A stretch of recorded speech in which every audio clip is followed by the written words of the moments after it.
Se você atravessa o centro de São Paulo todos os dias, existe uma coisa que você nunca viu, mas que ainda está lá. Ela passa exatamente sob seus pés. Hoje, tudo o que você enxerga é concreto, viadutos, prédios e um grande espaço aberto que parece ter sempre sido assim. Mas por muito tempo, esse lugar foi outra coisa. Algo vivo, algo profundo, algo que moldou a cidade antes de ser apagado. E não foi um apagamento simbólico, foi literal. São Paulo enterrou um rio inteiro. E com ele, enterrou uma parte da própria cidade. No final do século XIX, o centro de São Paulo não era esse mar de concreto. Onde hoje passam carros, bondes e milhares de pessoas apressadas, existia um vale profundo, um corte natural no relevo. E no fundo dele, um rio serpenteava lentamente, cercado por vegetação, pontes rústicas e caminhos de terra. Esse rio dividia a cidade, e por isso mesmo também a organizava. Por décadas, ele foi obstáculo, referência, limite e identidade. Quem vivia em São Paulo sabia exatamente onde ele ficava, porque era impossível ignorá-lo. O som da água, o cheiro da terra úmida, as margens irregulares, tudo fazia parte da paisagem cotidiana. Mas, conforme a cidade crescia, esse rio começou a incomodar. São Paulo queria ser moderna, queria crescer rápido, queria parecer uma metrópole europeia.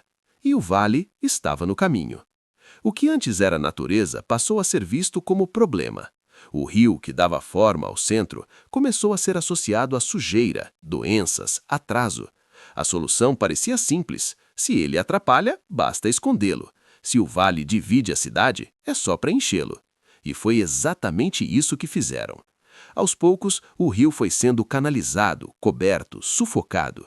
Caminhões despejaram terra onde antes corria água. Pontes desapareceram. O relevo foi corrigido. O que era profundo virou plano. O que era natural virou projeto. Em poucas décadas, o vale deixou de existir como paisagem. E o rio desapareceu da vista. Mas não da cidade. Porque mesmo invisível, ele continuou ali, preso, enterrado, esquecido, enquanto São Paulo se transformava sobre ele. O centro mudou, a circulação mudou, o clima mudou. A relação da cidade com o próprio espaço nunca mais foi a mesma. E o mais impressionante é que quase ninguém percebe. Hoje, milhares de pessoas atravessam esse lugar sem imaginar o que existia ali antes, sem saber que, sob o concreto, existe uma história que São Paulo preferiu apagar, em vez de enfrentar. Depois que o rio foi enterrado, São Paulo ganhou a ilusão de controle. O espaço que antes era imprevisível, orgânico e irregular, virou superfície útil. Onde havia sombra e umidade, passou a existir asfalto. Onde a água corria livre, surgiram rotas, eixos, fluxos. A cidade deixou de contornar o vale, passou a ignorá-lo. E, à primeira vista, deu certo. O centro se expandiu, as conexões ficaram mais diretas, a circulação aumentou. São Paulo crescia rápido demais para olhar para trás. O rio enterrado parecia um detalhe pequeno diante da promessa de progresso. Mas a cidade começou a sentir os efeitos dessa escolha sem perceber a causa. Quando a chuva caía forte, o centro respondia de forma estranha. A água não tinha mais para onde ir. O solo, antes absorvente, virou barreira. O que era drenagem natural virou gargalo invisível. Alagamentos passaram a fazer parte da rotina, não como acidente, mas como consequência. O microclima mudou. O calor aumentou, o espaço ficou mais duro, mais seco, mais hostil. O centro deixou de ser apenas um lugar de passagem e passou a ser um ambiente difícil de permanecer. Tudo parecia funcionar até não funcionar mais. E ainda assim, o rio continuava ali, preso em canais estreitos, correndo no escuro, pressionado por concreto. Ele seguia exatamente o mesmo caminho de antes.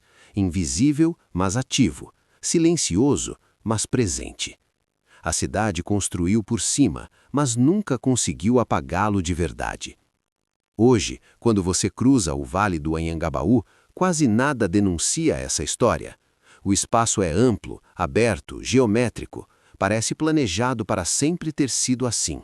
Mas o vazio que você sente ali não é acaso. Ele é resultado de um lugar que perdeu sua razão original de existir. O vale deixou de ser paisagem para virar passagem. E isso muda tudo. Porque cidades não são feitas só de prédios e ruas, elas são feitas de memória, de camadas, de decisões acumuladas. Quando um rio é enterrado, não é apenas a água que some, é a relação das pessoas com o território, é a leitura do espaço, é o entendimento de por que a cidade é do jeito que é. São Paulo não se lembra mais do rio, mas o rio se lembra de São Paulo. Ele aparece nas enchentes, nas rachaduras, nos problemas recorrentes que nunca parecem ter uma solução definitiva. Ele surge como sintoma de algo que foi empurrado para baixo, literalmente. Entender isso muda a forma como você enxerga o centro, porque a partir daqui, o Vale do Anhangabaú deixa de ser apenas um espaço urbano, ele passa a ser uma cicatriz, um lugar onde a cidade escolheu ganhar velocidade e perder profundidade. Se você gostou desse tipo de conteúdo, que mistura cidade, memória e aquilo que foi apagado, deixa o like e se inscreve no canal.